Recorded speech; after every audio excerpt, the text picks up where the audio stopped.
Свой традиционный субботний объезд глава столицы Айсен Николаев посвятил водным объектам городского округа. Первым делом глава осмотрел шлюз реки Шестаковки и реконструированные участки горканала для заполнения городских озер до установленного уровня в период паводка. В этом году объем воды Шестаковки значительно больше, чем в прошлом. Благодаря этому в районе озера Сайсары удалось накопить уже порядка 500 000 кубов воды для обеспечения проточности горканала.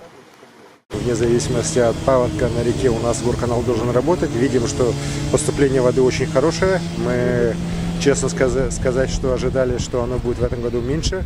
Но в этом году по Шестаковке вода прибывает значительно больше, чем в прошлом году. И сейчас мы уже воду запускаем не только в Малое кольцо, но и уже на Большое кольцо. Вы видели, что с Атласовских озер оно уже идет в сторону Чучурмурана. И на следующей неделе у нас уже сброс пойдет через Вилюйский тракт на Хатынь-Урях с дальнейшим поступлением воды в Белое озеро. Мы уверены, что эта работа у нас в этом году будет выполнена, и, конечно же, это самым благотворным образом скажется на экологии нашего города.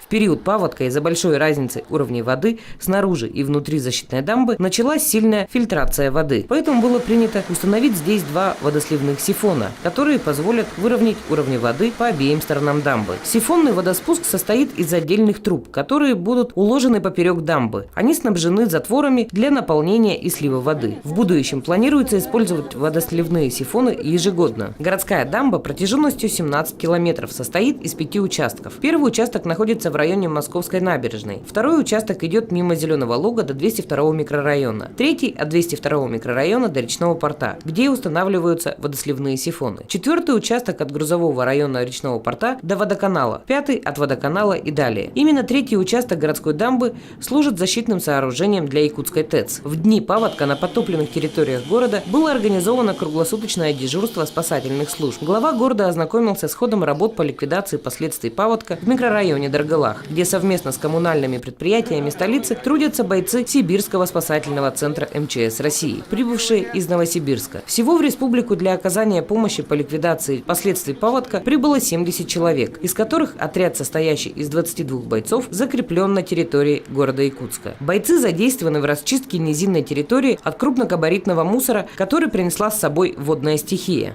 Айсен Николаев от имени горожан выразил благодарность МЧС России и бойцам спасательного отряда за помощь в ликвидации последствий весеннего паводка.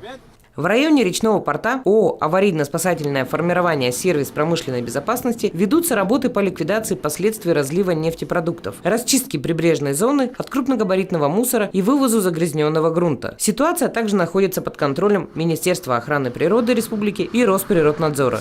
Сейчас во всех населенных пунктах городского округа наблюдается устойчивое падение уровня воды. На очередном заседании комиссии было принято решение о снятии режима чрезвычайной ситуации в Якутске. Мы отменяем режим чрезвычайной ситуации в связи с тем, что наблюдается устойчивое падение уровня воды по всем нашим населенным пунктам уже гораздо ниже критических.